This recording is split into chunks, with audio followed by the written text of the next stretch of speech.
Los astrofísicos piensan que la mayor parte del espacio profundo es materia oscura. Aunque no arde como las estrellas, forma la urdimbre del mundo. Pocos son los fósiles que iluminan las tinieblas de nuestra ignorancia. Casi la totalidad de la historia de la vida es materia oscura. La materia oscura del tiempo.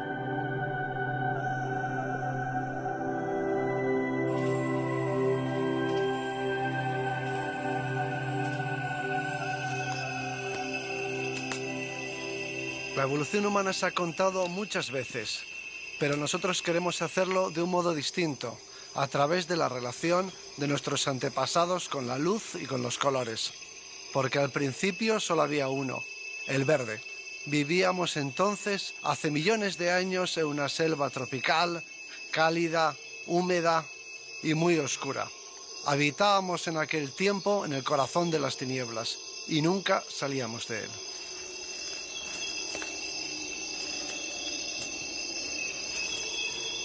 A veces ascendían a las copas de los árboles o salían a los claros del bosque, y allí se encontraban con la luz. Pero la luz no reinaba en sus vidas, y el día no era muy diferente de la noche en la cálida selva africana donde nacimos a la evolución. Tuvieron que pasar varios millones de años antes de que por fin viéramos la luz. Es muy poco todavía lo que sabemos acerca de nuestros primeros padres, que sin duda habitaron alguna jungla del continente africano hace unos 6 o 7 millones de años. Pero hay una palabra, a menudo pronunciada con aprehensión, que los define muy bien. Eran monos. Monos antropomorfos, grandes monos, simios de características similares a las de los actuales gorilas, orangutanes y chimpancés. A pesar de las diferencias corporales y mentales, las distancias genéticas entre ellos y nosotros son mínimas. Menos de un 1% de nuestros aproximadamente 30.000 genes. Los seres humanos pertenecemos al grupo zoológico de los primates y nos reunimos en él con todos los monos. Los primates aparecimos en el Mesozoico o era secundaria, que es la de los dinosaurios, porque eran esos reptiles quienes dominaban entonces los ecosistemas terrestres. Pero hace 65 millones de años algo acabó con ellos. Aunque no todos perecieron, porque aún subsisten las aves, que no son otra cosa que dinosaurios con plumas. No debemos creernos superiores, porque no fueron los mamíferos quienes acabaron con los dinosaurios. Simplemente ocupamos el espacio que ellos dejaron libre.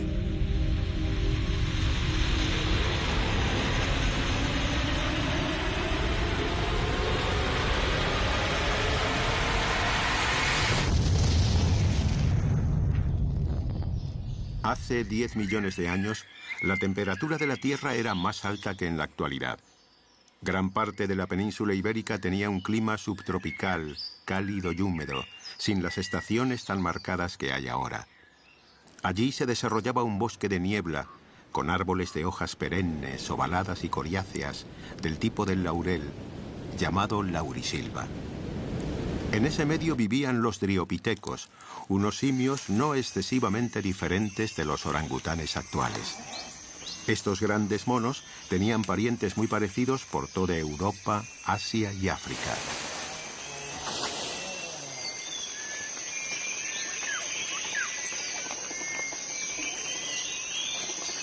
Podemos encontrar todavía ambientes parecidos a aquellos en las laurisilvas de las Islas Canarias de Tenerife y Gomera, e incluso en la península, en regiones húmedas y sin grandes heladas.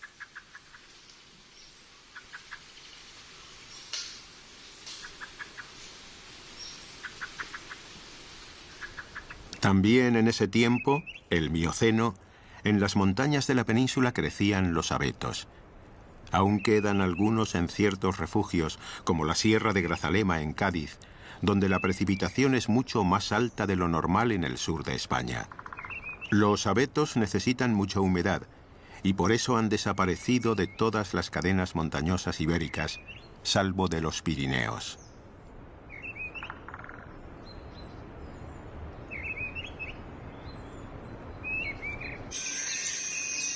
Luego cambiaron los ecosistemas y comenzó el retroceso del bosque tropical. Al perder su hábitat, los grandes monos se fueron haciendo cada vez más raros, y además los monos pequeños proliferaron y compitieron con éxito en los bosques cálidos que quedaron. De los grandes monos solo perviven los orangutanes, los gorilas, los chimpancés y un nuevo grupo. Los homínidos, la estirpe a la que pertenecemos, surgieron en el bosque húmedo africano hace unos 6 o 7 millones de años. Posiblemente los primeros eran comedores de frutas, sobre todo, y de hojas, brotes y tallos verdes. Una alimentación similar a la de los actuales chimpancés. Hay 4 especies de posibles homínidos que tienen más de 4 millones de años, pero se conocen mal. Nuestros primeros antepasados seguros y bien estudiados son los australopitecos.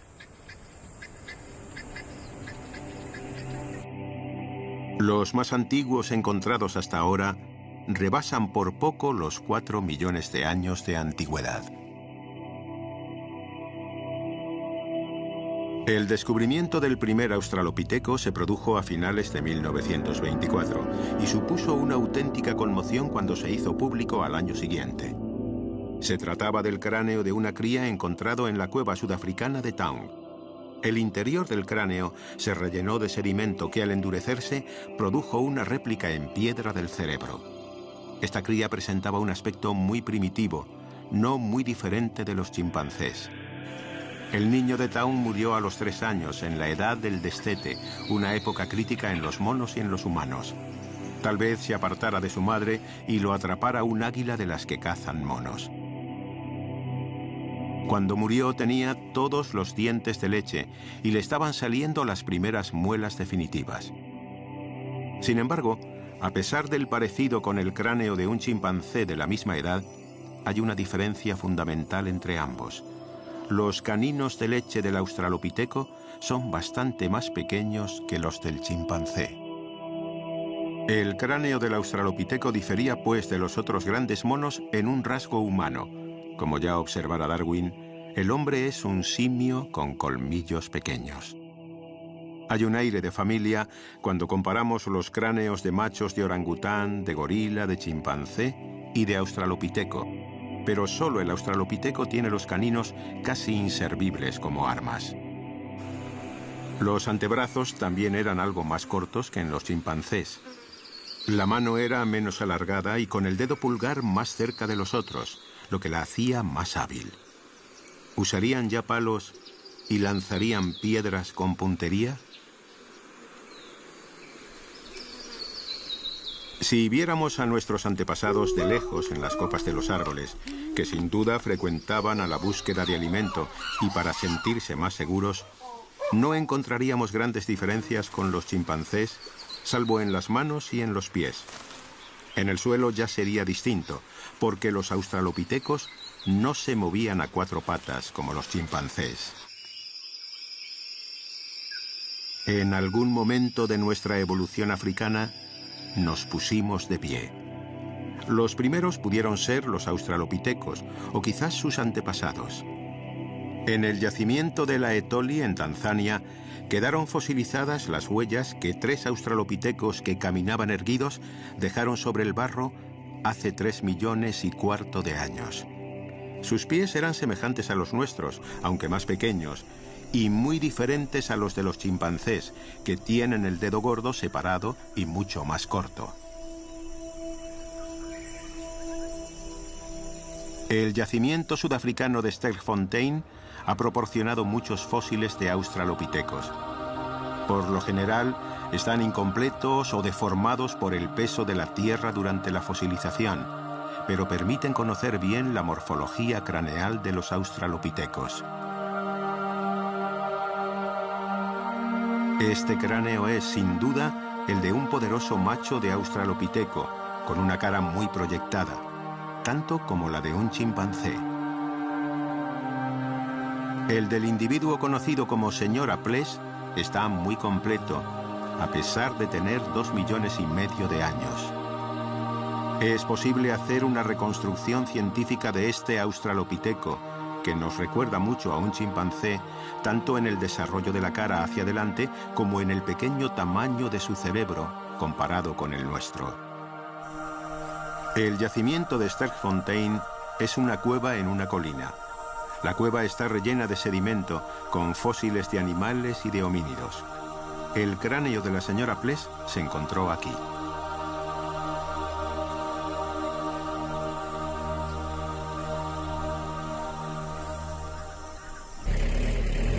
El paisaje que rodea la cueva hoy en día es bastante despejado.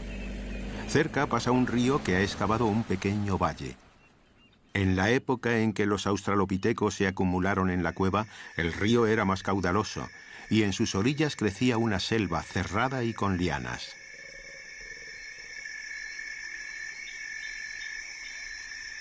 Pero los australopitecos no vivían todo el tiempo en esa jungla, sino que se aventuraban por zonas aclaradas para comer bayas, nueces y granos. Seguramente también obtendrían termitas en los termiteros, como se ha visto hacer a algunos chimpancés.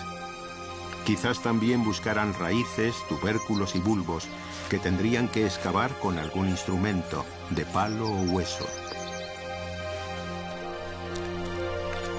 Los frutos secos hicieron que sus muelas se ensancharan y que se desarrollara la musculatura de la masticación.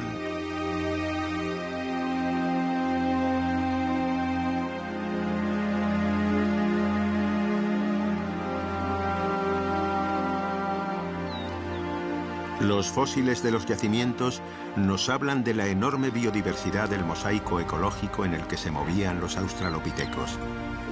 Nos podemos hacer una idea de los paisajes de entonces recorriendo los parques naturales africanos en la actualidad. Algunas de las especies que se encuentran en los yacimientos se han extinguido, como los temibles dientes de sable.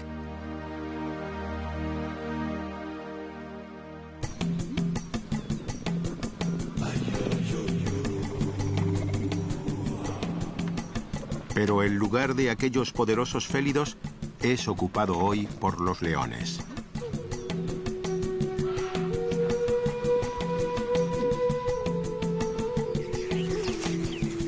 En cambio, los guepardos convivieron con los australopitecos. En aquellos claros y praderas, los australopitecos tomaron contacto con la luz.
Pero, ¿cómo era la vida en sociedad de los australopitecos y demás especies fósiles de homínidos? El comportamiento social, al igual que los otros aspectos de la conducta, no podemos encontrarlo petrificado en los yacimientos paleontológicos, cual si fuera un diente o una tibia. La paleontología tiene un método para entender el pasado que se llama actualismo. Consiste en ver cómo funciona la biosfera actual para sacar lecciones de ella. El presente es la llave del pasado. De este modo, para poder transportarnos en el tiempo, debemos antes desplazarnos en el espacio, con los ojos bien abiertos, hacia las selvas donde viven nuestros parientes más cercanos, los simios antropomorfos. La aventura de la paleontología se transforma en viaje de exploración y descubrimiento, porque hasta hace poco la vida de los simios estaba tan sumergida en las tinieblas como la de nuestros antepasados. El más alejado de los grandes monos respecto de nosotros es el orangután. Hoy en día solo viven en 2 islas de Indonesia, Borneo y Sumatra. Esta hembra lleva una cría pequeña de 1 año y 2 meses.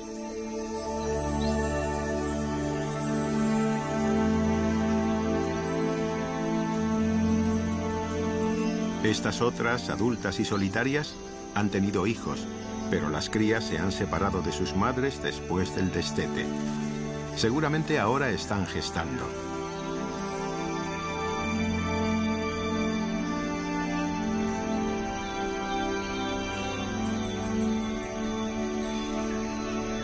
Este macho joven de unos 19 años ya ha tenido hijos, aunque no se ocupe de ellos. Aquí tenemos un macho plenamente maduro, con los típicos discos de grasa en las mejillas, que le dan un aspecto imponente, junto con la barba y el bigote. Lo que distingue en su conducta a los orangutanes de la gran mayoría de los primates es que son absolutamente solitarios. Eso quiere decir ni más ni menos que los machos y las hembras solo se juntan para la reproducción. Como esa es una rareza de la especie, no se cree que los australopitecos llevaran una existencia tan independiente. Los orangutanes, como los chimpancés, se construyen nidos en las copas de los árboles para descansar tranquilos y seguros. Es posible que los primeros homínidos también lo hicieran. Pero el que no convivan los machos de los orangutanes no quiere decir que no haya disputas entre ellos. Cada macho defiende de los demás galanes un territorio amplio en el que viven separadas varias hembras. Y cuando una hembra está en celo, los machos de los alrededores se sienten atraídos por ella. Esas disputas hacen que los machos sean muy fuertes y pesen el doble que las hembras. Los caninos de los machos son muy poderosos por la misma razón. En el desarrollo y la sexualidad, los grandes monos presentan muchas semejanzas, y los australopitecos no discreparían. Hablando en general, el primer parto lo tienen las hembras sobre los 10 años, aunque hay variaciones, y después de cada destete viene un periodo de actividad sexual femenina, en general corto, que termina con una nueva gestación. El intervalo entre nacimientos puede ser de 4 o 5 años. El crecimiento en los grandes monos, como el de los australopitecos, es lento comparado con los monos pequeños, aunque más rápido que el nuestro. Pero el origen de los homínidos no está en Asia, sino en África, por lo que cambiamos las selvas y pasamos de los simios rojos a los negros.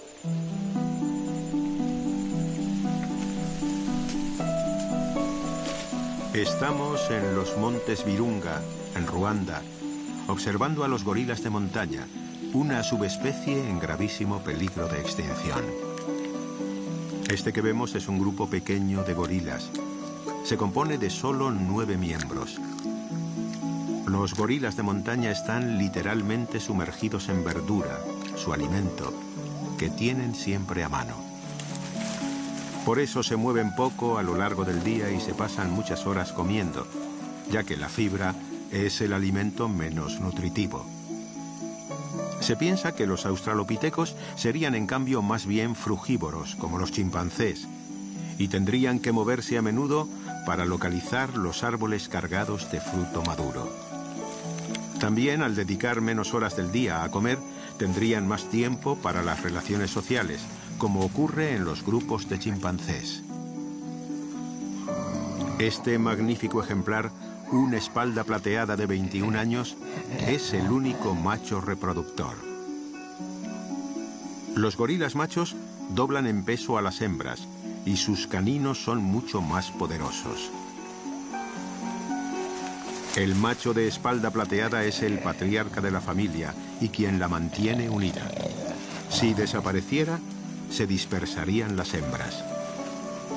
Pero cuando una hembra del grupo tiene el celo, no le gusta que haya competencia para la reproducción. Por ese motivo, los machos son tan grandes y fuertes, porque solo el más poderoso puede cubrir a las hembras de su grupo. También hay un macho de 12 años, todavía de espalda negra, que pronto será un problema para el dorsicano. En los orangutanes y gorilas, los machos tardan más años en hacerse adultos que las hembras. Existen grupos más numerosos en los que hay varios individuos de espalda plateada. En este, de 18 miembros, conviven 3 machos adultos. Uno, el dominante, de 20 años, otro de 17 años y un tercero de 14, que empieza a tener pelos blancos en la espalda. Cuantos más machos hay en el grupo, más conflictos surgen cuando una hembra tiene el estro.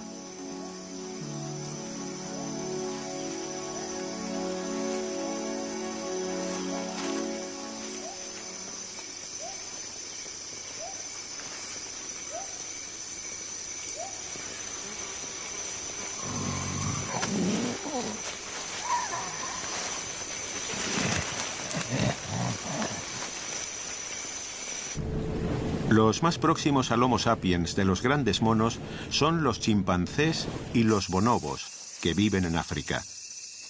Como en los últimos 2 millones de años de evolución hemos cambiado tanto, los australopitecos se parecían mucho más a los chimpancés que nosotros. Para conocer a los chimpancés viajamos a la población más estudiada, la del Parque Nacional del Gombe, junto al lago Tanganika en Tanzania. El medio aquí es un bosque bastante parecido al de los australopitecos. Cuando vemos un grupo de chimpancés desplazándose por el suelo del bosque, hay varias cosas que nos llaman la atención.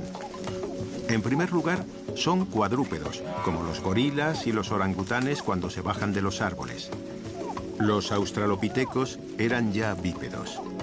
En segundo lugar, forman grupos numerosos, a diferencia de los orangutanes, que son solitarios, y con muchos más machos adultos que los grupos de los gorilas, donde solo hay uno o muy pocos. Mirando al grupo, no es fácil distinguir a los machos de las hembras, porque las diferencias de tamaño entre los sexos son reducidas, como lo son en nuestra especie. Una hembra de chimpancé pesa más o menos 30 kilogramos, como una de australopiteco, pero los machos de los australopitecos eran más pesados que los de los chimpancés. La diferencia entre los sexos era mayor. ¿Por qué hay muchos machos en un grupo de chimpancés? Porque se unen para defender el territorio común. Entre ellos hay fuertes lazos de parentesco, ya que no suelen abandonar el grupo en el que nacieron. Eso no quiere decir que no existan rangos.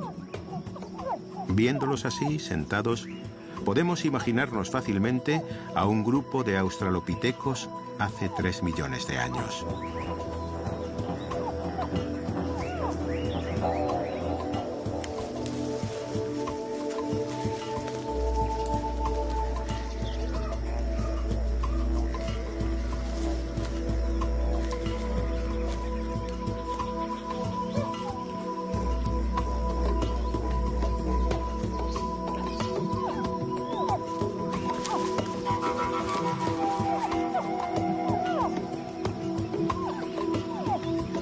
Los chimpancés son promiscuos y cuando está en celo, una hembra copula con varios machos. Durante el estro, la piel que rodea el sexo de las hembras se hincha mucho.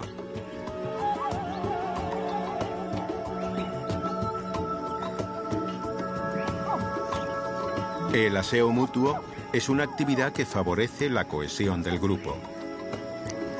La crianza es una actividad que solo compete a las hembras de los chimpancés, sin que los machos intervengan.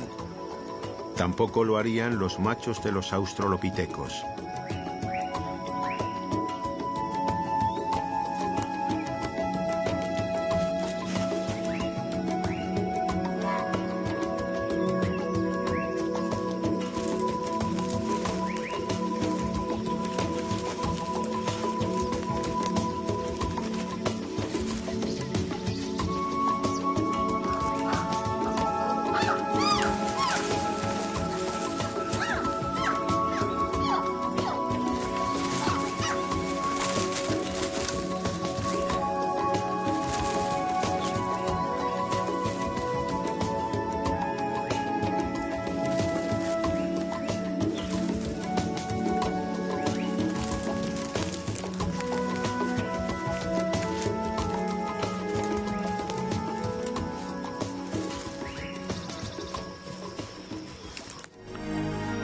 Volviendo a los australopitecos, a los que conocemos solo por sus huesos, observamos que hay grandes diferencias en tamaño y robustez entre los dos sexos. Cuando existe tanto dimorfismo sexual en las especies de monos, se debe a que los machos combaten a menudo entre sí. Los australopitecos, con sus marcadas diferencias sexuales, no podrían vivir en sociedades como las de los chimpancés, donde los machos son parientes y aliados, no competidores. Quizás se organizasen como los gorilas, en grupos con uno o pocos machos adultos. Es posible, de todos modos, que viviesen en bandas con muchos machos, pero con jerarquías muy marcadas. Este modelo social no se conoce entre los grandes simios, pero sí en otros primates más alejados evolutivamente, como los babuinos. Aquí los machos también son mucho más fuertes que las hembras. Estos monos son, además, interesantes como modelos ecológicos de comparación, ya que frecuentan tanto la selva como la sabana arbolada. Y se piensa que los australopitecos también se moverían en un mosaico ecológico. Sabemos que no eran solo habitantes de la pluvisilva, como los chimpancés, prisioneros en la jungla. En su peregrinación en pos de la luz, los australopitecos se fueron adaptando progresivamente a los medios abiertos y secos. Sus muelas se hicieron cada vez más grandes, su mandíbula más robusta. Su cara se ensanchó enormemente y se hizo plana, para dar anclaje a los poderosos músculos maseteros que elevan la mandíbula durante la masticación. También había grandes diferencias de robustez entre los machos, como este de la cueva de Swartrangs, y las hembras, como esta del yacimiento de Drimolen. Los fósiles anteriores son sudafricanos. En África del Este se desarrolló más todavía el aparato masticador. En 1959, en el barranco de Olduvai, en Tanzania, se encontró el primer fósil. Se trata de un adolescente al que sus descubridores, los esposos Leakey, bautizaron como Dear Boy, querido muchacho. Así, los australopitecos, que habían existido desde hace 4 millones de años, se convirtieron poco a poco en otro tipo de homínidos llamados parántropos. Excepto en lo relativo al aparato masticador, australopitecos y parántropos eran muy similares. Su cerebro seguía siendo poco mayor que el de los chimpancés. Aquí se ven unos extraños fósiles. Se trata del sedimento que rellenó el cráneo por dentro, que al petrificarse reproduce la forma y relieves del encéfalo de los australopitecos y parántropos. Los parántropos se encuentran en Sudáfrica en cuevas, igual que los australopitecos. La cueva de Swartkrans es geológicamente muy compleja y los investigadores se afanan por reconstruir la secuencia de rellenado de las cavidades. Pero hay otro problema que resolver. ¿Cómo han llegado hasta los yacimientos los huesos de los australopitecos y parántropos que se encuentran en las cuevas sudafricanas? Posiblemente fueran presa de los leopardos, que se subirían con sus cuerpos a los árboles que crecen en las bocas de las cuevas. Los huesos de las víctimas caerían luego en las cimas.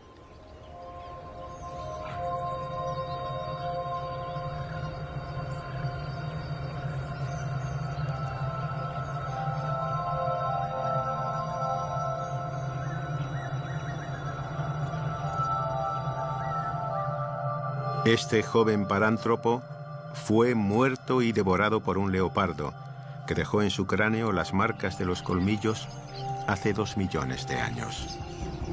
Sin embargo, los australopitecos y parántropos temían a la oscuridad de la noche y a los carnívoros, y es posible que para dormir se refugiaran en cuevas, como aún hacen los babuinos sudafricanos.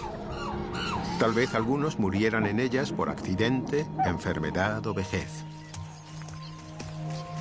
También puede ser que algunos de los pequeños ungulados que aparecen en los yacimientos fueran presa de los australopitecos y parántropos, ya que los chimpancés de hoy cazan monos y recentales de antílopes y se los comen.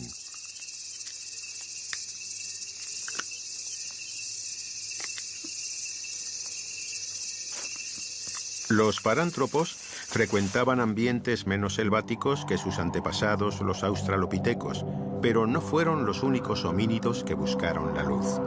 Hubo otros, los primeros humanos. En el yacimiento de Olduvai, en Tanzania, se descubrió el primer humano, Homo habilis. Se trata de un adolescente. Al principio, los humanos apenas se distinguían de sus antepasados, los australopitecos, en el cráneo, ni tampoco en el cuerpo, que seguía siendo pequeño. Pero hace 2,5 millones de años aprendieron a tallar, y eso les proporcionó herramientas con las que cortar la carne. A falta de grandes caninos, los humanos disponían ahora de filos de piedra. Aunque es posible que los primeros talladores de la piedra fueran algunos australopitecos.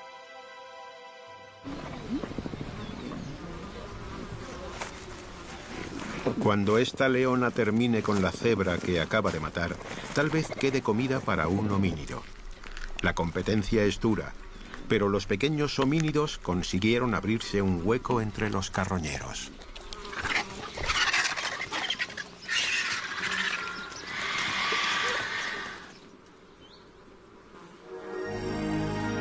Y hace poco menos de 2 millones de años aparecieron unos humanos grandes y fuertes, mejores cazadores que sus antepasados de tamaño pequeño. De un chico de unos 11 años se ha conservado casi todo el esqueleto. De mayor habría sido muy alto, más de 180 centímetros, y su cerebro tenía un volumen mucho mayor que el de los chimpancés. Además, su cara era más corta. Pero como muestra la reconstrucción de su cabeza, aún estaba lejos de ser un humano como nosotros. Ya no era un australopiteco, pero tampoco era un Homo sapiens. Algunos lo llaman Homo ergaster y otros Homo erectus. Estos humanos de cuerpo alto y robusto fueron ampliando su territorio. Y todavía con herramientas muy toscas, los humanos salieron de África, se extendieron hacia el este y el oeste, y también progresaron tímidamente hacia el norte. La llegada del hombre a los confines de Asia puede que se produjera hace más de 1,5 millones de años. En este lugar de Java llamado Trinil, en las orillas del río Solo, el médico holandés Eugène Dubois encontró en 1891 el primer Homo erectus. Pero conforme los homínidos se alejaban del Ecuador, la vida se les hacía más difícil porque perdían lo que más necesitaban, una intensa, brillante y clara luz.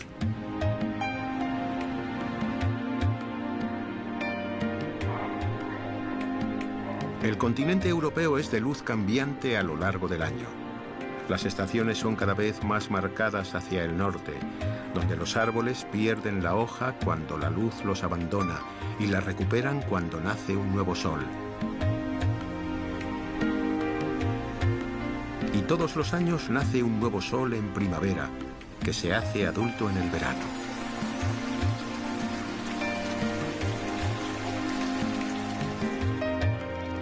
La luz que falta en el norte se ha transformado en 1000 colores, como si hubiera pasado por un prisma. En lugar del verde uniforme de la selva tropical, el paisaje europeo cambia de color con el paso de las estaciones.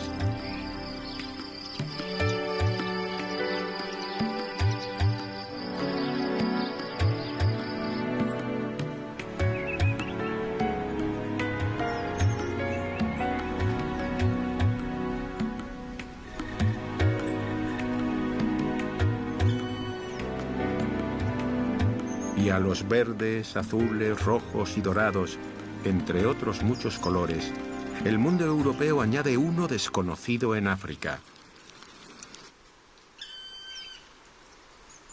El blanco de la nieve en el invierno, que cubre el paisaje con su delicado manto.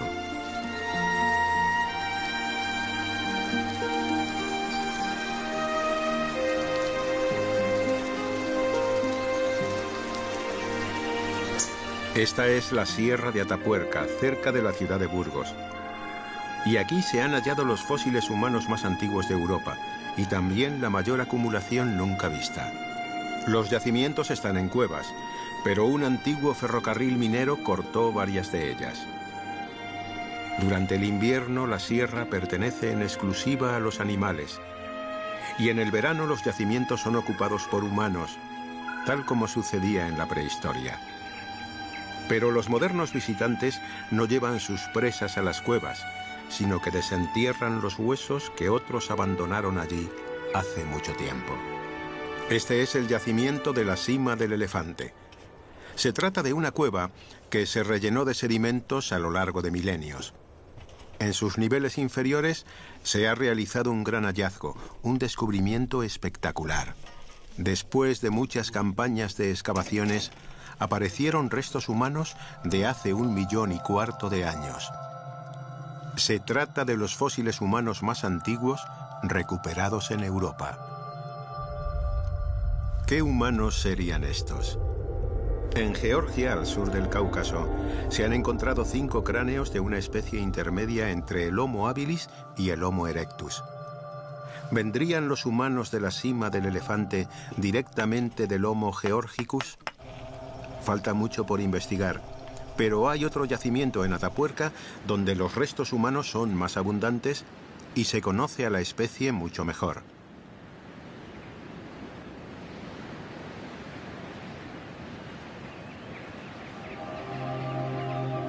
El yacimiento de la Gran Dolina contiene fósiles de animales que se han depositado a lo largo de mucho tiempo. Los más antiguos tienen 800.000 años. Los más modernos son de hace unos 300.000 años.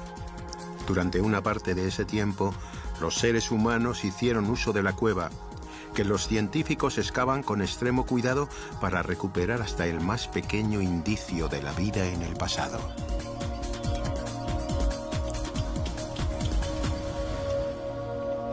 Los animales enterrados en la Gran Dolina son en su mayoría ungulados que fueron transportados por los humanos a la cueva para ser consumidos allí. Entre estos ungulados se encuentran especies fósiles de caballos, gamos, ciervos, rinocerontes y bisontes.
Otras veces la cueva fue utilizada como refugio de carnívoros y carroñeros, como esta hiena de hace 800.000 años. Al igual que los humanos, los carnívoros habitaban la entrada de las cuevas y nunca se alejaban mucho de la luz del sol, excepto los osos cuando se retiraban a hibernar.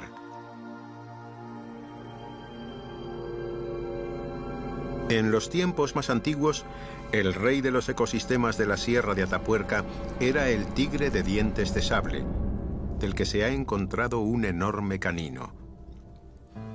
Desde hace 500.000 de años, su lugar en Europa lo ocuparon los leones.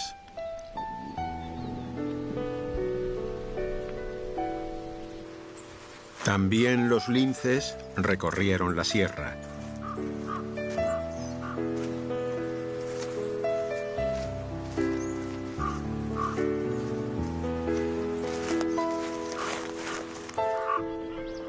Y en el río Arlanzón se bañaban los hipopótamos.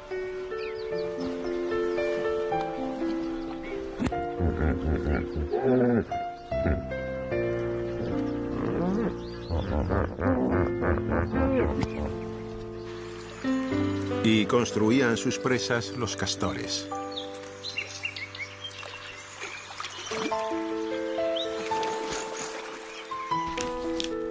Y todo el tiempo hubo lobos, nuestros ancestrales enemigos. Un carnívoro social, inteligente y adaptable que caza en grupos perfectamente organizados, con sus jefes a la cabeza. Una de las capas más antiguas de la Gran Dolina, que tiene unos 800.000 años, deparaba una gran sorpresa a los investigadores y a toda la comunidad científica. Aunque en el año 1994 la excavación era todavía de muy limitada envergadura, aparecieron los restos de varios individuos diferentes. Los huesos estaban destrozados y presentaban marcas de haber sido descarnados. Había niños, adolescentes y adultos. Se trata del más antiguo caso de canibalismo conocido y no parece obedecer a ninguna práctica ritual. A los caníbales solo les interesaba la carne de sus semejantes.